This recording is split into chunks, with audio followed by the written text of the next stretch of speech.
This is Democracy Now!, democracynow.org, the War and Peace Report. I'm Amy Goodman, joined by Democracy Now! Co-host Nermeen Sheikh. Hi, Nermeen. Hi, Amy, and welcome to our listeners and viewers across the country and around the world. Women, life, freedom. That's the rallying cry in Iran and cities around the world as protests continue demanding justice for Mahsa Amini, the 22-year-old Iranian Kurdish woman who died after she was detained by Iran's so-called morality police for allegedly wearing her headscarf improperly. Amini died on September 16th. Protests broke out the next day. The Norway-based group Iran Human Rights says at least 154 people have been killed since the protests began in Iran nearly 3 weeks ago. In a new report, Human Rights Watch has accused Iran's security forces of using shotguns, assault rifles, and handguns against peaceful protesters. The full extent of the protests or the security crackdown remains unknown, as the Iranian government has disrupted internet access in parts of Iran and blocked some messaging apps. But some video of the protests continue to get out. This video, obtained by Reuters, shows a group of female students heckling a member of an Iranian paramilitary force known as the Basiji. The female students are heard chanting, "Basiji, get lost."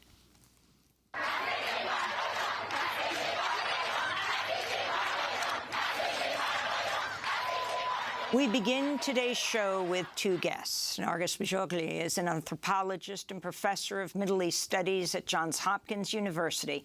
She's the author of Iran Reframed, Anxieties of Power in the Islamic Republic. Her latest piece for Vanity Fair is headlined Women, Life, Freedom, Iran's Protester Rebellion for Bodily Autonomy. Also with us is Nilo Tabrizy. She is an Iranian-born video journalist who works at the New York Times. Her most recent piece is titled, "What Video Footage Reveals About the Protests in Iran." Let's go to those pictures first. Nilo, if you could start off by talking about this project at the New York Times and what the video shows. Thank you so much, Amy. So we examined videos that primarily were coming out in the first week and a half of the protests. That's when the internet connection was not as disrupted as what we're seeing right now. So we saw multiple things, and I can kind of boil it down into three main visual trends that we saw. We saw that protesters were targeting symbols of the state. So we saw protesters tearing down posters of Ayatollah Ali Khomeini, the founder of the Islamic Republic. We saw protesters attacking police stations and government building complexes. And another main theme that we saw, which has been very much the topic of conversation about these protests, was really seeing women in the lead. So that's everything from the defining images of seeing women burning their hijabs in public to women cutting their hair as a form of protest. And as well, we heard a lot of women-centric slogans, like you just said, Zan, Zendegi, Azadi. That's very much been at the forefront of these protests. And as well, something that Dr. Bajoghli has written about, we saw women really, what it seems like for the first time, putting their bodies in direct confrontation with the police. So they're, actually going to physically fight them, going up to them, being very bold. This really stood out to us, and we saw that in multiple places across the country. And the last thing that we saw is just these protests have been so widespread. So we've seen solidarity among social class, different regions, different ethnic backgrounds. And something that really stood out to us for that is we saw protests in religious and traditionally conservative cities that are regime strongholds like Qom and Mashhad, where we can hear protesters saying death to the Islamic Republic. And as well, we saw, we could hear the chant, Zan Zendegi Azadi, which originates from Kurdish. We heard people chanting it in Kurdish in Tehran, so well outside of Kurdistan, which to us really showed, this solidarity across the country. And Nilo Tabrizy, if you could also talk about the state symbols that have been attacked during these protests and the significance of those state symbols. And in addition to this main chant, Zan Zandagi Azadi, woman, life, freedom, there have also been others. What are the ones that have really caught on? Sure, absolutely. So in terms of state symbols, we've seen, like I said, tearing down the poster of Khomeini. We've seen protesters tear down pictures of Ali Khamenei, the current supreme leader. We've seen them tear down posters of Soleimani. And seeing this is just very, it's a very bold thing to see. There's so much repression in the state that seeing people tear down these symbols really gives us a visual understanding of what these protests are towards. It seems like they are very much calling for, a complete restructure and a complete dissatisfaction with the current order. And as well, in terms of the other chants that have caught on, the main ones that we kept seeing are Zan Zandagi Azadi. We are seeing, death to the Islamic Republic, death to Khomeini, really calling for a downfall of the system. Those are the main ones coming through. And this is something that, perhaps Dr. Bajoghli might have, her thoughts on, but something that we saw was these chants are very much women-centered. So in 2009, for example, when Neda was killed in the Green Movement protests, she very much became a symbol of state repression. There were chants at that time that chanted her name. This time around, we're not necessarily hearing Mahsa Jina, her name so much. We're really hearing Zan Zandagi Azadi. And we're also hearing chants that particularly had male references translated into women-centric references. So the chant, for example, that we might have heard in previous protests is, I will defend, I will seek revenge for my brother. We're hearing that I will seek revenge, or I will defend my sister. So really hearing that translated into a women-centric chant to reflect the movement. Professor Narges Bajoghli, your piece for Vanity Fair is headlined "Woman, Life, Freedom. Iran's protests are a rebellion for bodily autonomy." In the piece, you make a very interesting point, which is that Mahsa Amini, the Kurdish girl around whom these protests began, around her death, that her real name, Jina, a Kurdish name, could not actually officially be registered under Iranian law. So could you explain why that is and the significance of these protests beginning around the death of this young Kurdish woman? Kurds in Iran have been repressed both pre-revolution and post-revolution. A lot of the ethnic minorities in Iran, especially those who live in the border areas, have faced both severe repression as well as very few resources going to those areas of the country for development, for job opportunities, for all of those things. So, and many Kurds, as well as some other ethnic minorities in Iran, are not allowed to teach their languages in schools. And Jina's name could not be registered under Iranian law because under Iranian law, only certain Persian and Islamic names can be registered formally. And so they had to register her Persian name, Mahsa, instead of her Kurdish name, Jina. It's insignificant that this uprising has started over the death of a Kurdish girl who was visiting Tehran. She didn't live in Tehran. She lived in Saqqez, a town in Iranian Kurdistan. And, these issues over identity and ethnicity have often been sort of fault lines that states have used in Iran to not allow solidarity to take place across the country. And what we see is that a nation rose up in defense of the death of a Kurdish girl. And the central slogan, as Nilo has been mentioning, of this entire uprising is a slogan that originates in Kurdish, comes from a militant feminist Kurdish background from Turkey, first of all, and then gets translated into the Kurdish women fighting in Syria and against ISIS in 2014 and 2015. And then it travels around and it comes to Iran. And the reason that it becomes a national cry is because during her funeral, you can hear mourners chanting that slogan. It gets captured on video, it circulates on social media, and then it spills out into Persian all across the country. Professor, in your piece in Vanity Fair, you write, "It's only fitting it's Iran's feminist revolution and the country's young generations that are on the front lines of battles for bodily autonomy and sovereignty. For 4 decades, Iranian women and queers have borne the brunt of a political system predicated on their subjugation through daily policing and criminalization. They're now showing the world, despite the severe repression and potential death they face, how to fight back like feminists." Take it from there.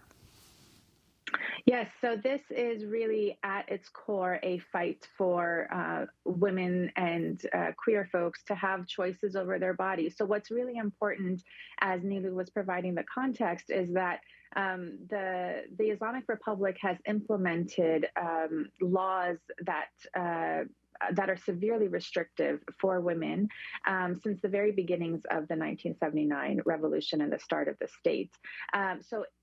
And what's significant here about what happened to Amini is that she was caught at the hands of the so-called morality police, which are a police force that are a daily occurrence all across Iran. All women have had some kind of interactions with the morality police, and families, including religious ones, have had some form of interaction with these police because their daughters may not be veiling as religiously as the mothers have. And so this is something that women are dealing with every day. When Amini was taken, at first ended up in a coma and later died from the injuries that she sustained. What we are seeing is that the ways in which women in Iran have been resisting every single day against these restrictions over the past 40 years, we now see this as a rupture in collective action. So it's not surprising to me that sort of this generation's and in our global moment, our generation's first big feminist uprising that is militant in style is taking place in Iran on this level, because Iranian women have over 4 decades of experience of daily acts of resistance against patriarchal laws and against patriarchal norms. And so as conservative movements are rising across the world, as we see more and more laws that are coming down against women, and, you know, I think it's worth noting that conservative movements, when they rise, and religious movements, when they rise, first and foremost, they go after the rights of women. And so right now, I think even though traditional media has been very slow to cover this uprising, it's been internet users all over the world that have made hashtag Mahsa Amini trend. And that's the reason we're all having this conversation today.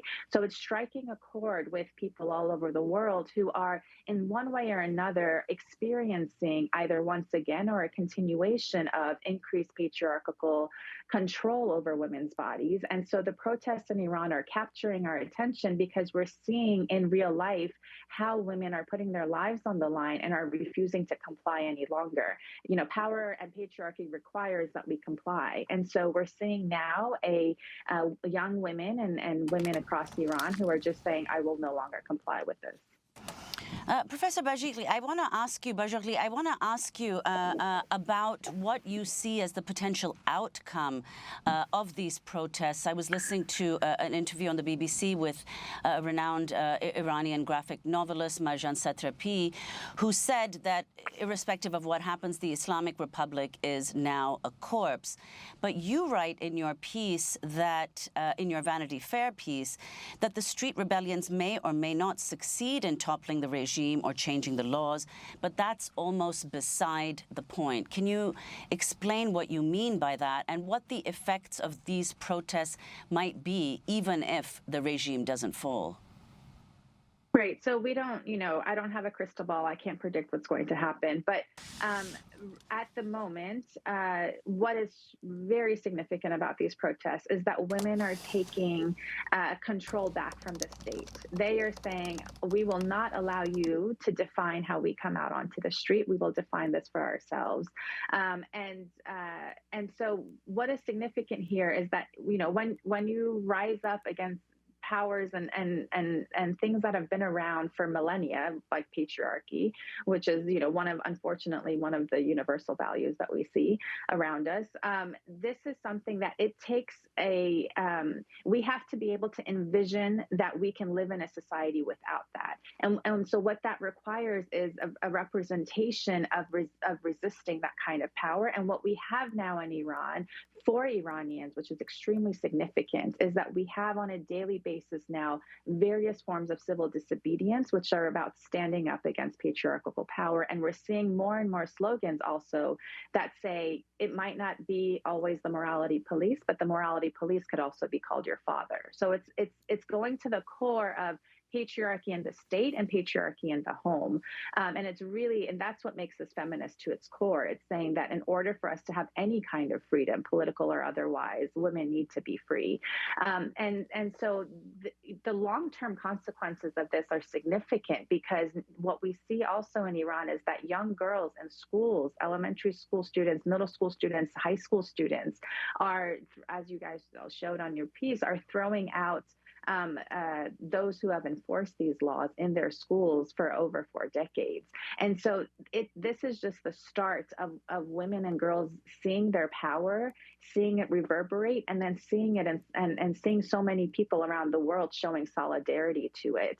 And that is significant for Iran, but it's also significant for all of us as we're sitting here contemplating how we're going to be fighting back against all of these laws that are trying to restrict our bodies now. We are now seeing a very confrontational, militant form of feminism rising up from Iran, showing us how to do that. During a speech in the European Union Assembly, a Swedish member of the parliament, Abir al-Salani, cut her hair in solidarity with the Iranian protests Tuesday evening in Strasbourg, France. The hands of the regime of the mullahs in Iran is stained with blood. Neither history nor Allah or God Almighty will forgive you for the crimes against humanity that you're committing against your own citizens. We, the peoples and the citizens of the EU, demand the unconditional and immediate stop of all the violence against the women and men in Iran. Until Iran is free, our fury will be bigger than the oppressors. Until the women of Iran are free, we are going to stand with you. Jian, Azadi, women, life, freedom. There has been dramatic video of solidarity with the protests in Iran all over the world. In addition to the protests drawing thousands and thousands of people, including in Los Angeles, which has a very large Iranian-American community, and the Swedish MP that we just played, prominent French actresses from Juliette Binoche to Isabelle Huppert also posted a video online cutting their hair. Nilo, if you can talk, since you're examining this video, one, about the video getting out of Iran, but two, the video of these actions of solidarity. How easy is it for people in Iran, for the women to see this solidarity when apps are being shut down, et cetera? Absolutely. So yes, the internet crackdown is happening right now. I have a hard time reaching my family members, but Iranians are really smart. They know how to move and maneuver around state repression. It's something that they have been doing for years.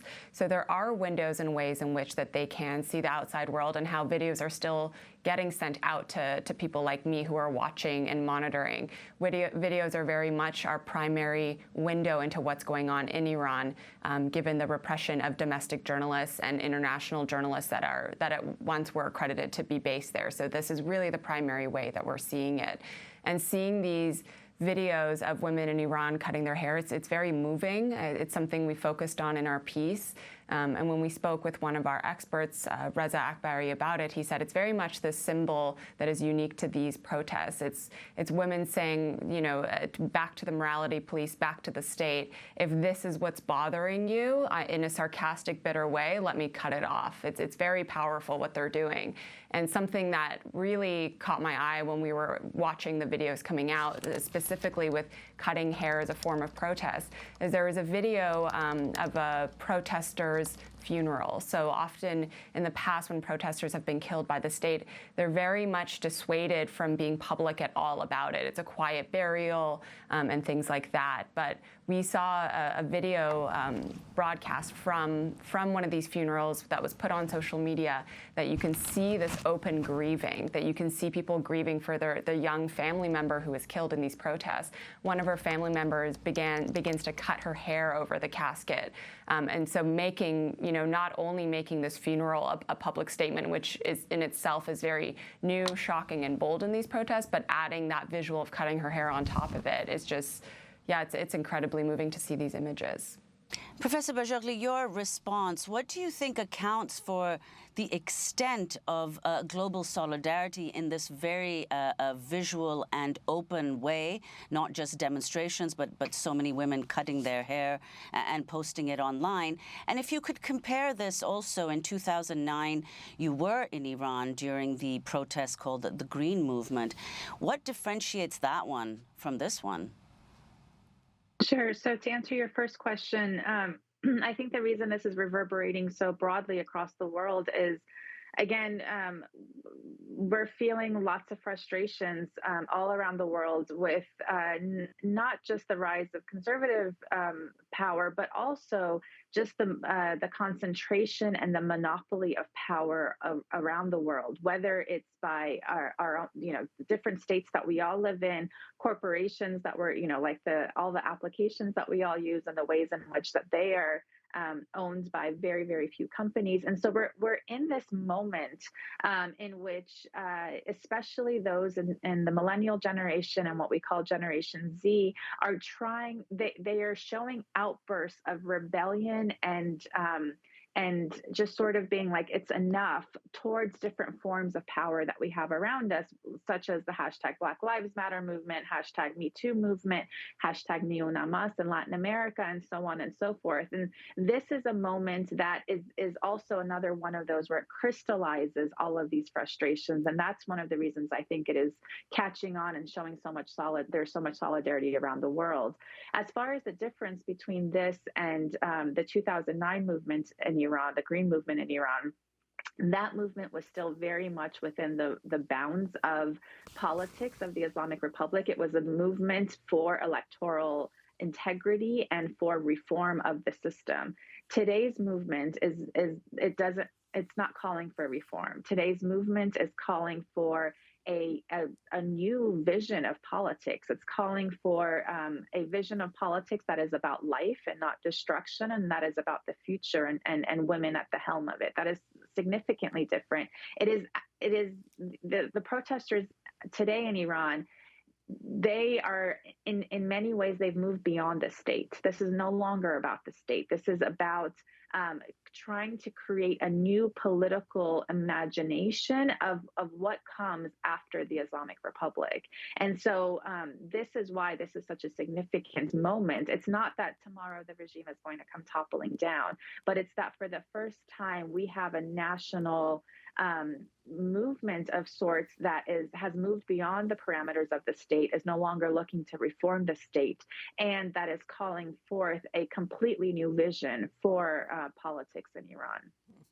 Well, Narges Bajoghli, we want to thank you so much for being with us. Anthropologist, professor of Middle East Studies at Johns Hopkins University in Baltimore, author of Iran Reframed: Anxieties of Power in the Islamic Republic. We'll link to your piece in Vanity Fair, headlined Woman, Life, Freedom, Iran's Protests or Rebellion for Bodily Autonomy.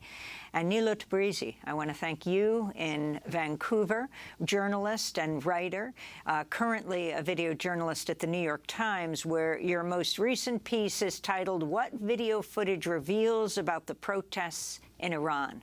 We're going to end this segment with the renowned political activist, scholar, and author Angela Davis, who expressed her solidarity with protesters in Iran in a video posted on social media. This is an excerpt.